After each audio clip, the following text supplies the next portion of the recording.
풍습.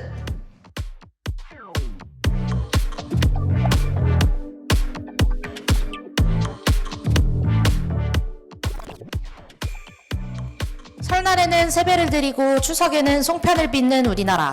다른 나라들은 어떻게 보내고 있을지 궁금하지 않으신가요? 그 궁금증 바로 해결해 드리겠습니다. 전 세계의 다양한 풍습을 소개해 드리는 이 시간. 오늘 준비한 풍습은 단오입니다. 그럼 지금 바로 알아보러 가시죠.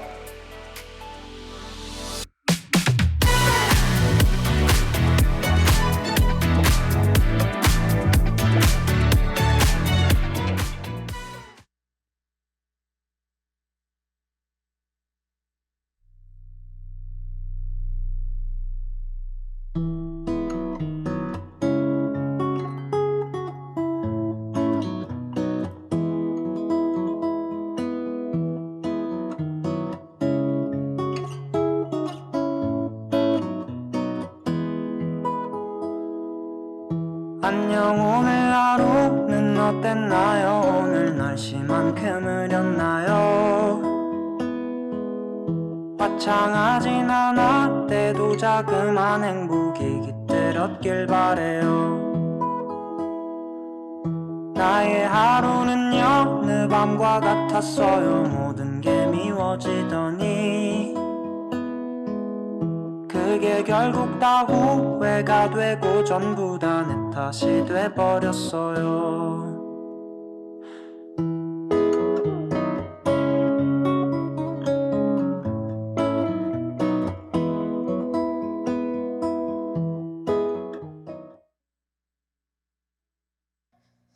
단오는 음력 5월 5일에 지내는 우리나라의 명절로 수린날 혹은 천중절이라고도 부르는데요.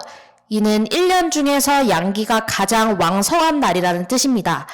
단오는 더운 여름을 맞기 전의 초하의 계절이라고도 하며 모내기를 끝내고 풍년을 기원하는 기풍제이기도 하죠.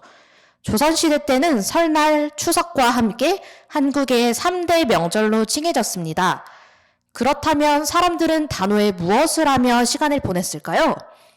여성은 창포물에 머리를 감고 그네를 뛰며 남성은 씨름을 하는 것이 전통이라고 합니다. 여성들이 그네를 뛰는 이유는 이날만큼은 밖에서 그네를 뛰는 것이 자유롭게 허용되었기 때문인데요.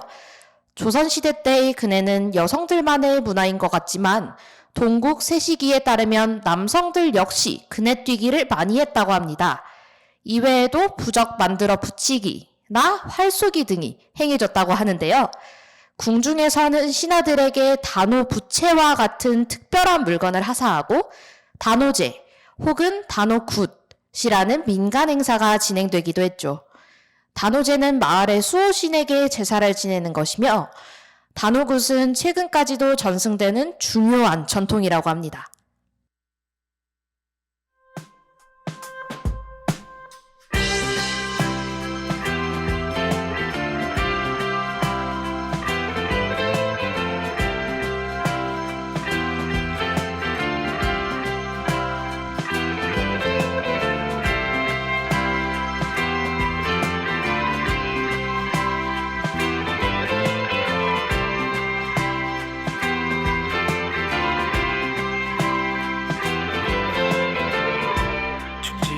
않고 살아있지도 않는 이 도시에서 난 살아. 아니 사실은 죽어있는 것 같기도 한데 그래도 난 살아. 좋은 자린 전부 역사가 차지하고 우린 무덤 위에서만 숨을 쉴 수 있고 어제를 파낸 자리에 오늘을 묻어야만 해. 그래야 내일이란 걸 살아. 그래야만 내일이란 걸 살아.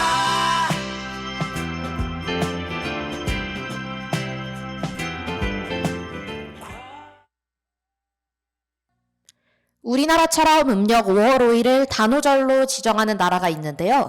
바로 중국입니다.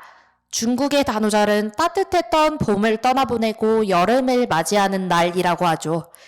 이 단오절은 중국의 4대 명절 중 하나로 국가공휴일로 지정된 중요한 날입니다. 중국에서는 단오절에 쫑쯔라는 음식을 먹는데요. 이는 찹쌀을 이용해 삼각 모양으로 빚은 것을 대나무 잎으로 감싸서 쪄낸 중국 전통 음식입니다. 가족들과 다 같이 쫑쯔를 만들어 먹는 것이 중국 단오절의 대표적인 풍습이라고 하네요. 또한 용선 경기라는 경기를 즐긴다고 합니다. 이는 강에서 용 모양의 배를 타고 진행하는 경기인데요. 첫 기원은 굴원이라는 인물을 애도하는 제사였으나 지금은 체력을 증진하는 스포츠로 기능한다고 합니다. 여기서 등장하는 굴원이란 중국 초나라의 저명한 시인으로 그는 강한 성격을 가진 나라의 충신이었는데요. 굴원을 못마땅해 하던 간신들이 그를 모함해 유배시켰고 그는 초나라가 망한 슬픔을 못 이겨 스스로 죽음을 선택했죠. 이 에피소드가 중국 단오절의 시작이었습니다.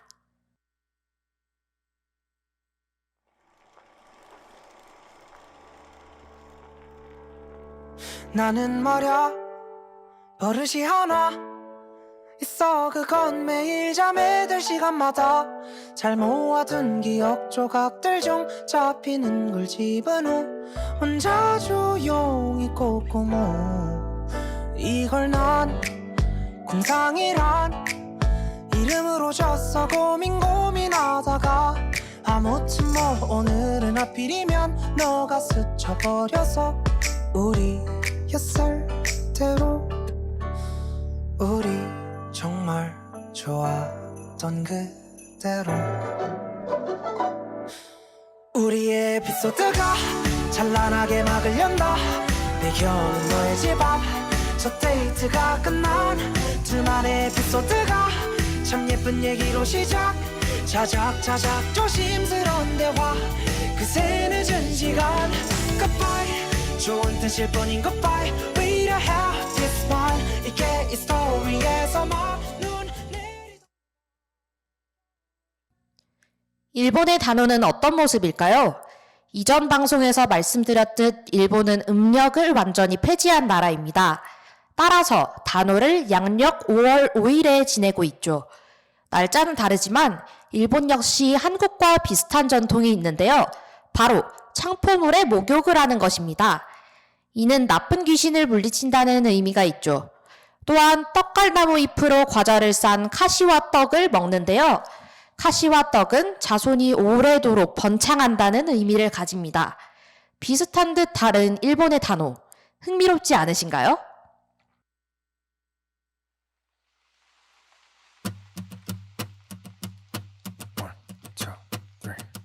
Hey 비야 대체 언제쯤 하늘은 쌩얼이 될까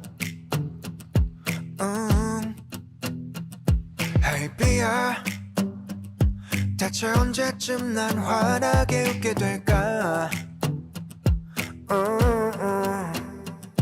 바깥 공기 좀 새보려다가 널 보면 한숨 나오잖아 괜찮은 척이라도 좀 맞아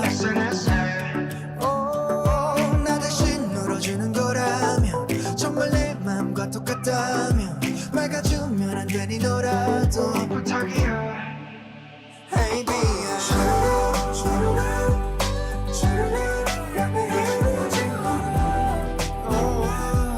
자국 생긴다 Hey 비야 속에 맺히지 마라 툭 떨어질래 Hey 비야 내게 절시지 마라 누가 빠진다 Hey 비야 이제 그만 나가라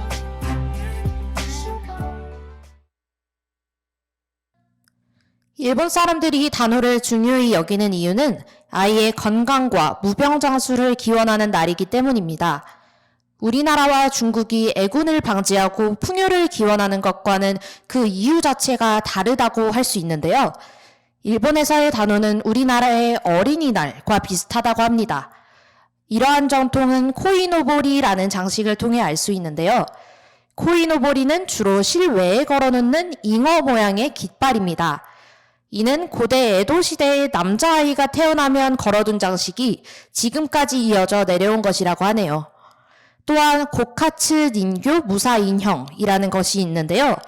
이 인형은 아이를 각종 애군과 질병에서 지킨다는 의미로 일종의 갑옷과 같은 역할이라고 하죠. 아이의 건강을 빌어주는 전통이 따뜻하다고 느껴지시나요? 하지만 일본의 단오는 다른 말로 남자 어린이날입니다. 무사 인형도 잉어 장식도 남자아이를 지키는 의미인 것이죠. 대신 여자 어린이날은 양력 3월 3일로 따로 지정되어 있다고 하는데요. 이는 히나 마츠리라고 부르며 다양한 축제가 열리고 여자아이의 건강과 행복을 빌어준다고 합니다. 매일 새롭게 칠해지는 푸른 하늘 위저 구름들처럼 너는 내 세상에 매번 색다르게 Sip into me yeah. 창밖에 노을들이 일렁일 때면 내 품에 안긴 채로 아이처럼 잠이 들던 그때 그 모습이 자꾸 생각나 Whenever, wherever 너로 차올라 Stay for me 수많은 갈림길 끝에 Just for me 기나긴 여정 그 끝에 어느새 내 뒤렸던 거리를 돌아보면 내가 가는 길 너로 가득해 서툰 나의 모습이 때론 우리를 갈라놓아도 언제나 내 곁을 맴도는 너처럼 베트남의 단오는 어떤 모습일까요? 베트남은 음력 5월 5일, 즉 우리나라와 같은 날을 단오로 지정합니다. 이날은 베트남에서 가장 중요한 명절 중 하나인데요. 학생은 선생님께, 사위는 장인 장모께 선물을 드리는 날이라는 말도 전해 내려온다고 합니다. 베트남의 단오는 단양절이라고도 부르는데요. 새벽에 아이들에게 과일, 찹쌀술, 삶은 계란을 먹이고 어른들은 술이나 찹쌀을 먹는 전통이 지금도 전해진다고 하죠. 이러한 전통은 벌레를 없애기 위해 존재한다고 하는데요.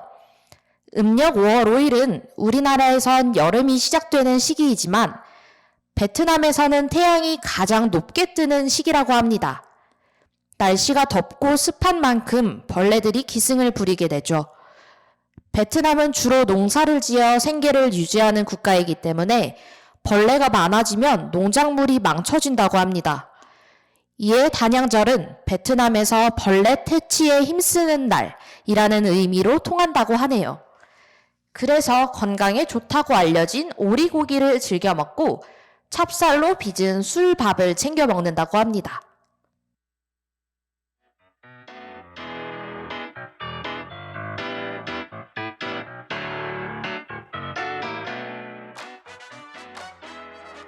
오늘은 다양한 나라의 단오 보내는 방법을 알아보았습니다. 우리나라와 어떤 차이가 있는지, 다른 나라는 어떻게 단오를 보내는지 알게 되어서 신기하지 않으셨나요?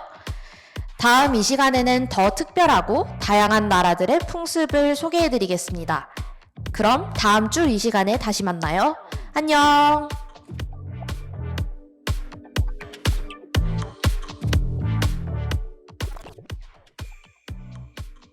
풍문으로 들은 풍습을 마칩니다. 이 시간 제작 김미나, 기술 주하연, 진행의 정수민이었습니다.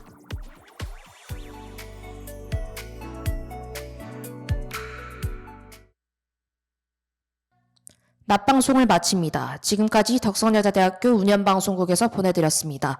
WBS